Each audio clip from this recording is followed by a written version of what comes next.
Hey Lovely, ich begrüße dich zu einem neuen Video und wir legen gleich los.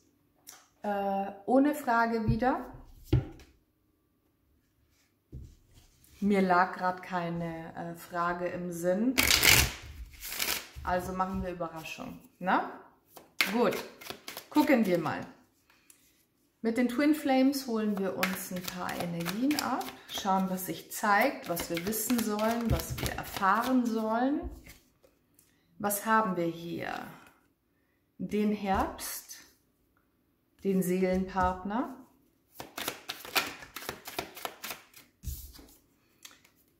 bereuen, bedauern,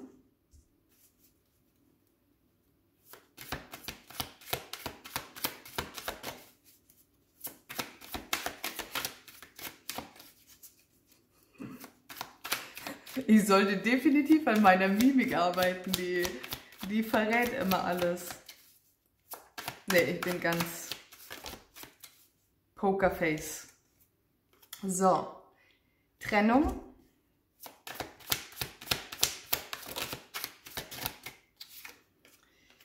Zerstörung. Brauchen wir noch was? Ja, gucken wir mal. Einsamkeit, Alleinsein und die Hingabe.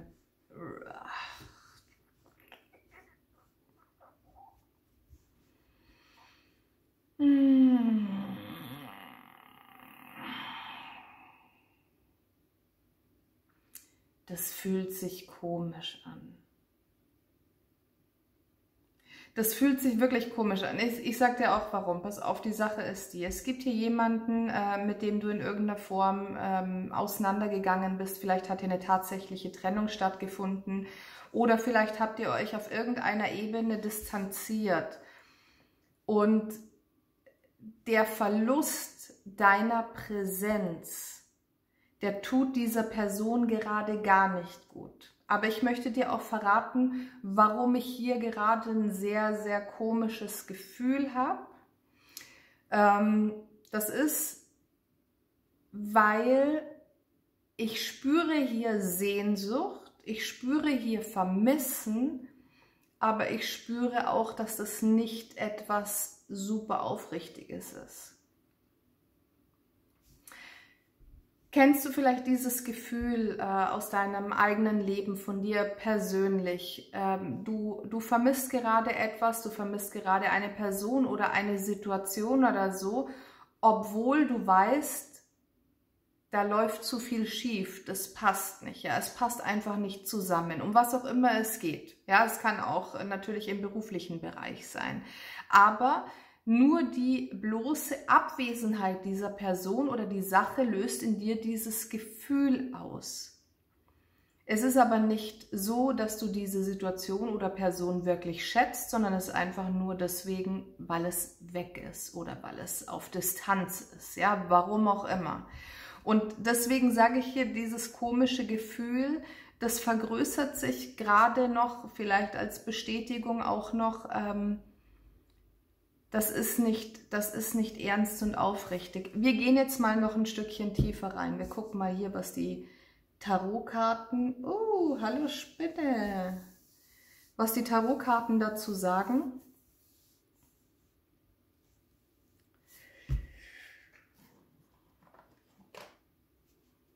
Lieber Herbert, wir sind Freunde, wenn du an deiner Wand bleibst und ich bleibe hier an meinem Tisch, ne?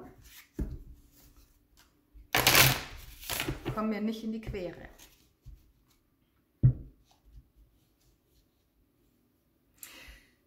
Ich kann noch ein Beispiel nennen. Wenn du zum Beispiel immer die Person ist, die für andere Menschen, du die Person bist, so rum, die für andere Menschen da ist, immer Hilfestellung gibt, immer unterstützt, immer da ist, wenn man dich braucht. Und auf einmal sagst du aber dann nein, dann entsteht so eine Art Loch, da entsteht so eine Art Leere in diesem Menschen. Das ist so die erste Phase oder vielleicht die zweite. Ja. Die einen gehen zuerst in die Wut und dann kommt diese Leere. Andere wiederum spüren erst die Leere und gehen dann in die Wut dir gegenüber, weil du jetzt auf einmal nicht mehr da bist. Und das stürzt halt diese Person in dieses Loch, in diese Leere und dadurch entsteht dieses Bereuen, dieses Vermissen. Aber ich bin immer noch davon überzeugt, dass dieses Bereuen nicht aufrichtig ist. Ja, ist einfach so. Das ist mein Gefühl. Ich sehe das und habe sofort ein Gefühl dazu und deswegen, ich vertraue immer drauf. Ich vertraue immer meinem Gefühl. Gut, was haben wir hier? Das Ass der Kelche. Ein weiser Mann ging hin und nahm die Sterne mit. Da lächelte der Tautropfen leise. Ja, what? Ein weiser Mann ging hin und nahm die Sterne mit. Da lächelte der Tautropfen leise.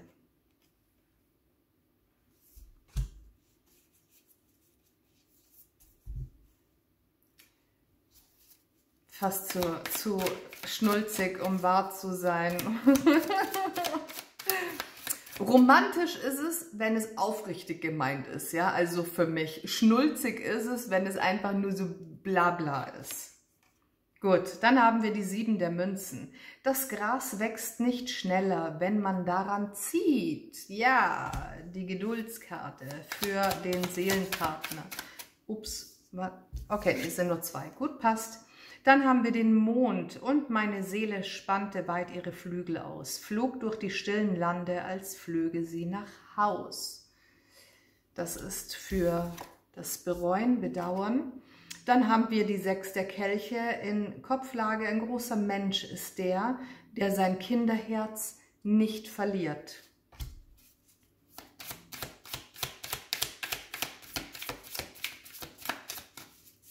Ich entschuldige mich schon mal für die Änderung meiner Energie, aber ich mag einfach nicht diese unehrlichen Energien, ja,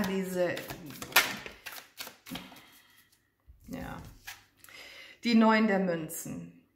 Glück ist Talent für das Schicksal, für die Zerstörung. Und für die Einsamkeit die Kraft. Das Leben ist ein Spiel, spiele es. Das Leben ist ein Lied, singe es. Das Leben ist eine Herausforderung, stelle dich ihr. Das Leben ist Liebe, freue dich darüber. Das Leben ist ein Traum, lass ihn wahr werden. Das Leben ist ein Opfer, bringe es dar.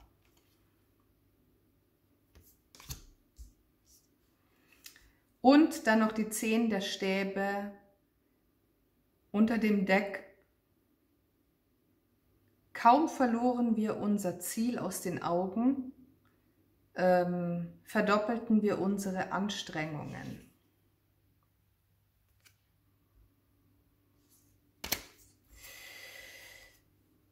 Okay, gut. Noch mehr Bestätigung für diese Situation, für diese Energie. Also, diese Person in deinem Leben, von der du dich entfernt hast, von der du dich distanziert hast, kann natürlich auch sein, dass es umgekehrt war. Okay, also wir legen uns hierbei nicht fest. Kann auch sein, dass dir jemand den Laufpass gegeben hat vor einigen Wochen, vor einigen Monaten oder so und denkt sich jetzt, oh, war vielleicht doch eine tolle Zeit mit dir. Ich glaube, ich probiere es nochmal, ich versuche dir nochmal näher zu kommen, nochmal mit dir anzubandeln oder sonst irgendwas. Aber da hier keinerlei Hinweis darauf ist, dass das offen und ehrlich und ernst gemeint ist und dass man hier wirkliche Herzensbemühungen reinsteckt, kannst du diese Person tatsächlich in der Pfeife rauchen. Ja, also natürlich wie immer im allgemeinen Orakel.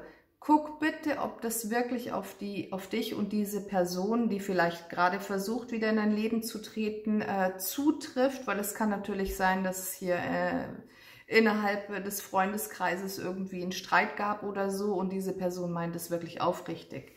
Natürlich. Ja, muss ich nicht immer erklären, erkläre ich aber trotzdem oder weise darauf hin. Schau bitte, es ist eine Person, Da hat die Verbindung vorher nicht gepasst. Also es war keine ehrliche und aufrichtige Verbindung.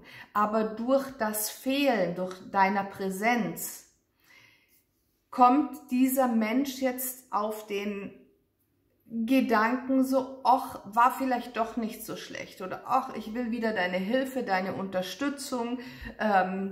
Du warst einfach bequem oder das war einfach gut für mich. Aber ich sehe hier kein echtes und aufrichtiges Interesse.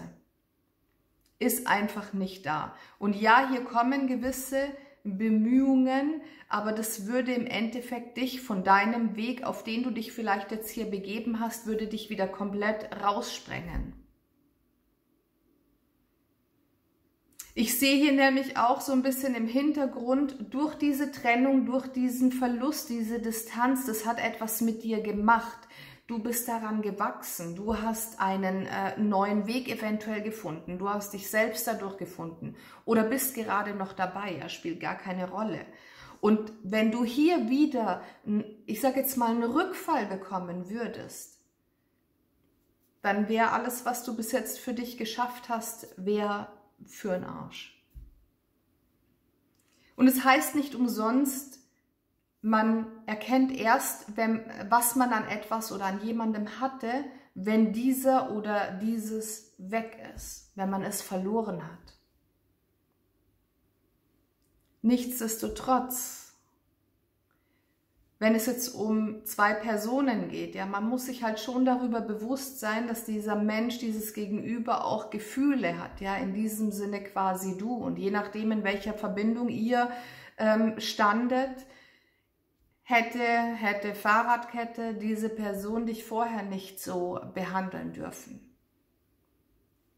Da darfst du natürlich auch wieder reinfühlen, für dich, ja, auch wieder neue Aufgabe, neue Herausforderung, neue Hausaufgabe für dich. Wo stehst du an dieser Stelle?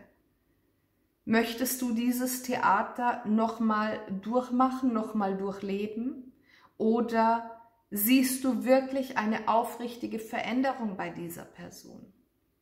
Wobei ich aber ganz klar sagen muss, dieser Mensch, um den es hier geht, der bereut jetzt nur eins, diese Trennung, diese Distanz, dass du nicht mehr in seinem oder ihrem Leben bist, dass deine Präsenz nicht mehr gegeben ist. Das ist das, was dieser Mensch bereut. Und weil er sich jetzt einsam fühlt, alleine fühlt, aber das ist nicht wirklich deinetwegen, weil dieser Mensch erkennt, dass du so ein wundervoller Mensch bist, dass du eine Bereicherung bist für sein oder ihr Leben. Deswegen habe ich gesagt, da ist dieses unehrliche Gefühl mit drin. Kann auch sein, dass diese Person dir gerade das Blaue vom Himmel runterlügt, um dich davon zu überzeugen, ja, um dir zu sagen, hey, es tut mir leid und können wir nicht doch nochmal zusammenkommen, es probieren, unsere Freundschaft neu aufbauen, was auch immer. Es ist nicht ehrlich. Du findest dein Glück auf dem Weg, auf dem du dich gerade befindest, ja, wenn du dich hier losgelöst hast, wenn du hier wirklich losgelassen hast und für dich weitergegangen bist, das ist dein Weg. Und es wird jemand zu dir kommen oder auf dich zukommen, du wirst jemanden finden, der aufrichtig mit dir ist, der dich wahrhaftig schätzt, dich um deinetwillen liebt und nicht nur dafür, dass du einfach da warst und dich verbogen hast und dich verdreht hast. Sowas braucht kein Mensch. Ich kann dir nur sagen, verbrenn dir nicht deine Finger hier in dieser Verbindung. Oder verbrennen sie dir nicht nochmal, ja, keine Ahnung, wie oft ihr hier eventuell auseinander und wieder zusammen wart und wieder auseinander und.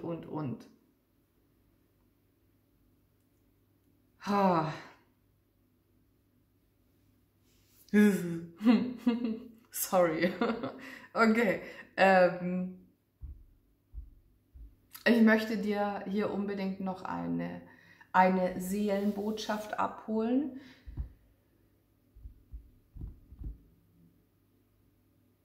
Was möchte mir hier entgegenspringen? Es springt nämlich überhaupt nichts entgegen. Nee, das sind nicht die Seelenbotschaften.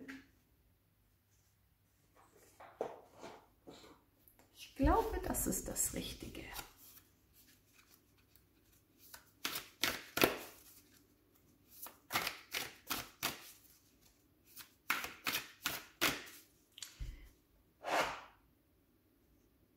Ich verstehe es auch irgendwie nicht.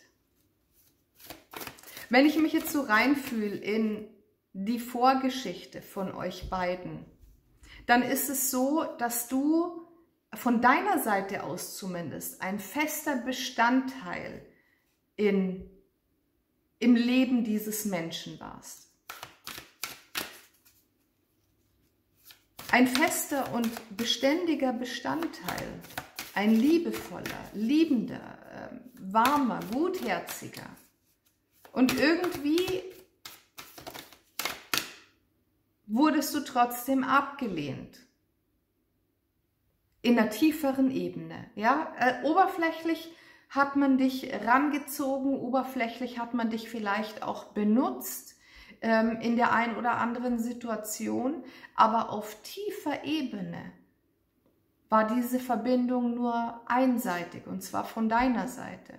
Dann hast du ihr vielleicht die Reißleine gezogen, bist deinen Weg weitergegangen und jetzt auf einmal fällt diesem Menschen auf, oh nein, du bist weg und ich vermisse dich und brauche dich doch für meine Bequemlichkeit, komm doch zurück und nein, komm bitte nicht zurück, mach das nicht. So, was haben wir? Die 37. Die Freundlichkeit. Okay. Vielen Dank, liebes Universum, für diesen kleinen Tritt. Und unter dem Deck die 10. Die Kontrolle. Wundervoll. Ja. Also, lasst euch mal hier die Bilder angucken. Ja, es gibt natürlich solche Menschen und solche Menschen. Ich gehöre leider zu der Gattung, die hier gar nicht großartig drauf eingehen würde und gleich nur sagen würde, ey, komm, mach die Fliege. Okay, gut, ich würde es ein bisschen aggressiver ausdrücken, aber Freundlichkeit ist hier doch das Stichwort. Das heißt, wenn dieser Mensch wieder vor deiner Türe steht, wenn dieser Mensch wieder Kontakt knüpfen möchte, darfst du ihn durch die Blume auf seinen Weg zurückschicken.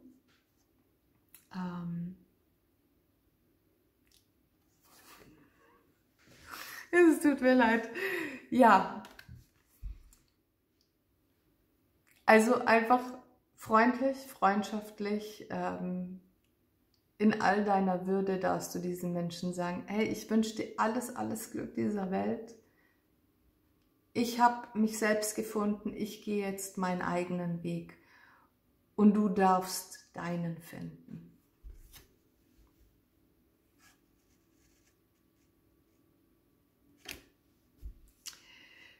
Vielleicht bist du ja auch so drauf, dass du sagst, derjenige, der soll nur kommen, ja, dem gebe ich gleich einen Tritt in seinen Hintern, dann ist das hier der Aufruf, nein, mach das bitte nicht.